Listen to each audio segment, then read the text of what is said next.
নমস্কাৰ আপোনালোক সকলোকে ব্ৰহ্মপুত্ৰ ইউটিউব চেনেলত পুনৰ এবাৰ স্বাগতম জনাইছো।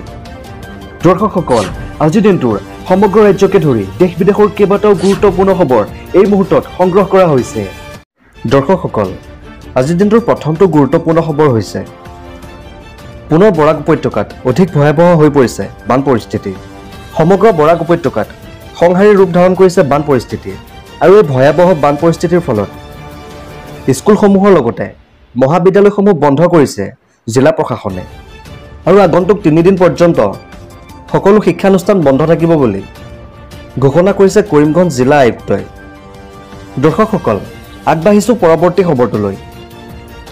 পবিত্ৰ মক্কাৰ পৰা এটাৰ পিছত এটা আহিছে দুখবৰ আৰু এইবাৰ প্ৰচণ্ড গ্ৰীষ্ম প্ৰবাহৰ বাবে মক্কাত হাহাকাৰ পৰিস্থিতিৰ সন্মুখীন হ'বলগীয়া হৈছে হজযাত্ৰীসকল। আৰু এই মুহূৰ্তত মক্কা চহৰত 51 ডিগ্ৰী পৰ্যন্ত হৈছেগৈ তাপমাত্ৰা আৰু হজ কৰি থকা অৱস্থাত হজযাত্ৰীৰ ভিৰৰ মাজতে মূৰ্ছা গৈছে কেইবাজনো লোক।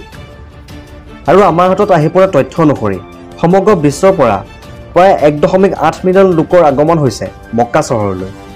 আৰু এইবাৰ মক্কা চহৰত গৰমৰ বাবে প্ৰাণ হেৰুৱাইছে বিশ্বৰ 1000তকৈ অধিক হজযাত্ৰী। মক্কাত হিটষ্ট্ৰোকত আক্ৰান্ত হৈ চিকিৎসাধীন হৈ আছে 2000 জনৰো অধিক হজযাত্ৰী।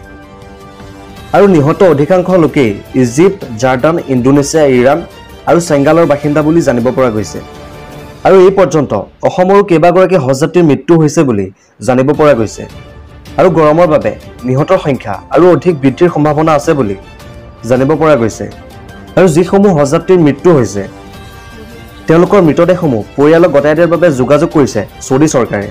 আৰু ইয়াৰ উপৰি যিসমূহ ঘূৰাই পঠিয়াব নোৱাৰা অৱস্থাত আছে তেওঁলোকক তাতে জানাজা সম্পন্ন কৰি মক্কাতে দফন কৰাৰ সিদ্ধান্ত লৈছে ছৌদি চৰকাৰে।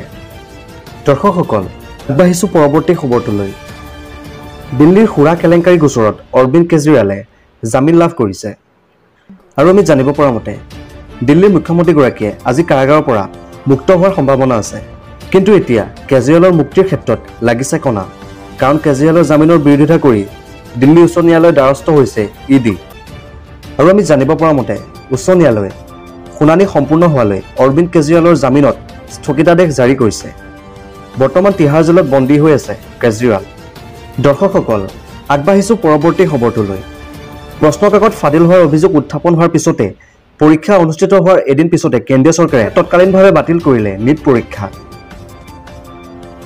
আৰু আমি জানিব পৰা মতে I4Cৰ প্ৰাৰম্ভিক তথ্য গৃহ মন্ত্ৰালয় দিয়াৰ পিছতে এই সিদ্ধান্ত লোৱা হৈছে। I4C হৈছে ভাৰতৰ চাইবাৰ অপৰাধৰ সমন্বয় কেন্দ্ৰ। ইহঁতে ইনপুট ফাদিল, লিংক, স্ক্ৰীনশ্বট আৰু চমু বিৱৰণ প্ৰদান কৰে, লগতে ফাদিল হোৱা প্ৰশ্নকাকতৰ কপিও প্ৰেৰণ কৰে। বিশেষ সূত্ৰই জনোৱা মতে I4Cৰ বিষয়াসকলে টেলিগ্ৰাম চেনেলত পৰীক্ষাৰ প্ৰশ্নকাকত 5000 টকাত বিক্ৰী হোৱা দেখিছিল। আৰু খবৰ অনুসৰি পৰীক্ষা পূৰ্বে টেলিগ্ৰামত প্ৰশ্নকাকত ফাদিল হোৱাৰ ফলত ইনপুট নিকা ব্যৱস্থাৰ প্ৰতি উদ্বেগ প্ৰকাশ পাইছে। সূত্ৰই জনোৱা মতে I4Cৰ বিষয়াসকলেও 10000 টকাত প্ৰশ্নকাকত বিক্ৰী কৰা এটা গোটৰ খবৰ লাভ কৰিছে। পৰীক্ষাৰ আগদিনা বিভিন্ন গোটত প্ৰশ্নকাকত বিক্ৰী হৈ আছিল। UGC নীট পৰীক্ষাৰ প্ৰশ্ন ফাদিলৰ অভিকেন্দ্ৰ হৈ পৰিছিল টেলিগ্ৰাম।